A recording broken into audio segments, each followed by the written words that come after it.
And welcome back for another episode of the Butterfly Effect podcast. I'm your host Jack and I'm here with Liam as always. And in today's episode we are going to discuss whether Grantham DuMet shows up a bit too much in The Devil in Me.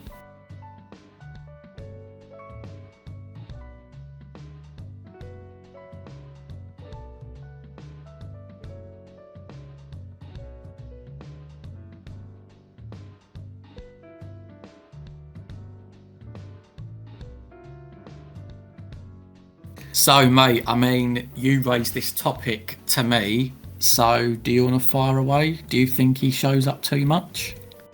Yeah, in a nutshell, yes, I do. I love the game. I thought The Devil in Me is brilliant. I think it might be my favourite out of the full Dark Picture anthologies. I quite like the fact this game was more grounded. We didn't have hallucinogenic zombies. We didn't have past witch trials, and we didn't have creepy vampire bat monsters. We just had a serial killer, and I really loved the simplicity of that. But one thing I did not like was the fact that whenever I played as, any of the human survivors, whether I was Mark or Jamie, DuMet was just lurking in the background, every corner. If you're going around the spa, he's there behind a door. If you're hiding in a freezer, really poorly for that matter, he's there as well. He just showed up at every scene. And I don't know if you'll agree with me, mate, but I just think maybe Supermassive Games went very style over substance here. Because it kind of did take away that sort of enjoyment or that horror aspect that he almost appeared more supernatural than I would have liked for that reason. It's funny because I think that going with our original theory, it would then make sense, if he was a spirit and he was getting around and haunting everyone, killing everyone. But you know what? I'm actually going to be with Supermassive on this one. I'll tell you why. So, on paper, yes. Is it a bit unrealistic that this guy gets across this island as much as he does? He always seems to be there where the characters are, X, Y, and Z. But look at it from another angle, that if the killer wasn't in it as much, we've got to bear in mind that he is on his own. Maybe if he had an accomplice or someone else to help him carry out these murders, it might be a little bit more palatable for the player. But I think because he's on his own, it is naturally going to, bring him into the game a little bit more. I think as well that if he wasn't in the game as much, we could arguably be complaining, because we've been wanting a serial killer one so much, that you're not giving the serial killer character model or the character itself enough airtime, so that you would literally just be walking around a murder castle, picking up objects, looking at things, and not really interacting with him. So I get what you mean, that he might be in it too much, but I understand why. You get what I mean?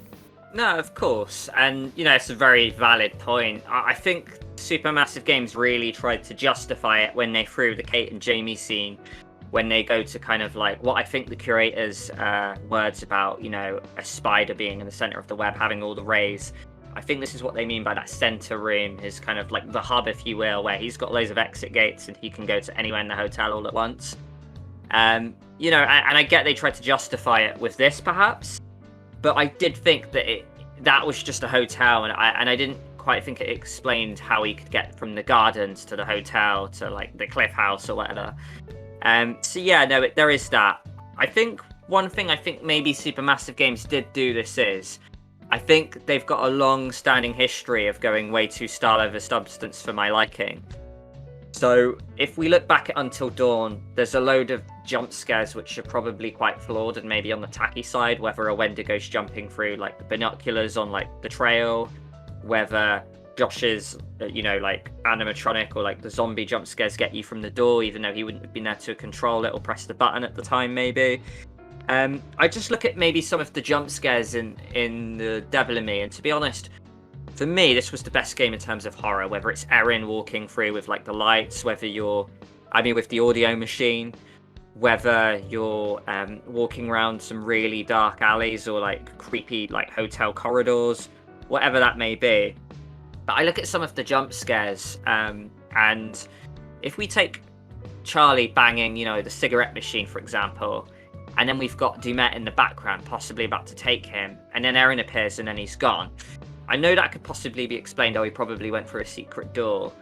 But I don't know, I feel sometimes they just went way too style over substance, where it might have taken the sting out of it a little bit in terms of it being plausible.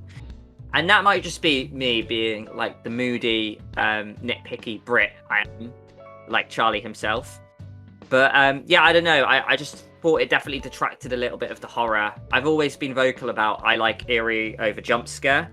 But yeah, I just thought on this occasion, I definitely would have liked to have, him to have been there a lot lesser. And I think I do agree with you, like he needed to be there, but I definitely think he could have been taken out of maybe 3 to 4 scenes more than he was in, if that makes sense, mate. It does. You know what? You've raised something there where, like, I don't know whether it goes back to the question of does he show up too much, but there are things in the game that I do feel like are unanswered that surround DuMet. One of them being in the scene you mentioned with Charlie and the cigarettes, how he was right behind him, Erin comes along and then he's suddenly gone. And to be honest, when I was playing that at the time, I was thinking, this guy's definitely a spirit. That's how he got away so quickly. Maybe Erin can't see him, but we can as the player because he's a spirit or something. But I also think as well how that scene where they're trying to trap DuMet, and they literally say, they're looking at the blueprint, they're like, if we trap him in here, he's got nowhere to go. They do that, and then he randomly ends up behind Jamie again. And again, at the time, I was thinking, oh, he's a spirit. He just passed through the wall. It doesn't matter to him. But obviously, that never got alluded to in the final end of the game. So I was thinking there must have been another secret door. Another question with DuMet is like, the Morellos, we saw them leave the island. They were fine. Presumably, DuMet wasn't somehow on the island because the Morellos ended up dead down by the dock. So are we thinking that DuMet wasn't there? He was, on the shore, killed the Morellos and then brought them back. And I think the other final thing as well is that he puts the word ferryman next to Mark's name. Does that mean that he always intended Mark to be the fall guy? I mean, that does explain why he does get plot armor, so that they have the ultimatum ending. But what is it about his thinking that picked Mark? And it also as well, like, why is it that certain events as well he just chooses not to kill a character like Erin, but other instances he straight up he puts an axe in her chest, whereas he held her up by the neck before and he chose not to kill her. So like, I suppose for me the question about DuMet is not about how frequently he turns up, but like the decisions that he makes as a character, but also some of the plot holes that sort of surround him in it, if that makes any sense, mate. No, I totally agree. And to be honest, rewinding back to what I said about how I love the simplicity of this game, the fact that he's just a killer. And the main theory probably is that this is Hector Monday and he's got some super strength and the guy can't die and he picks up the mask at the end and it's the same guy. I think our want of him being a spirit, and then that's not dead in the water, he could still be a spirit. I think that would be more plausible if, like, the spirit of H.H. Holmes, which was mentioned, in the documentary at the start about him, escaping that concrete or whatever, if that went into, say, someone else like Hector Monday, maybe Hector Monday could die, and then it goes into Grantham DuMet, who maybe, like, is a version of him. And then at the end, whoever picks up the mask is someone else being haunted by the spirit. So it's like, if that person dies, the vessel, the spirit goes into the next person, almost a bit like, kind of like the Wendigo curse. So I think if they actually went down a more spiritual route, it would have been a lot more plausible to why he showed up more frequently, why the Morellos didn't make it off the island, and a few of the other, plot holes you did mention. No, absolutely, 100% agreed.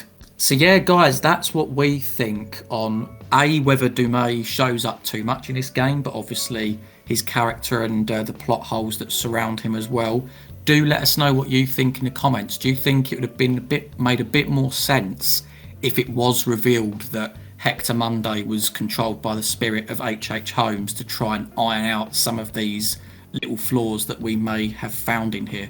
Or is it that we're completely wrong? Maybe we're missing something, curator's cut, you name it.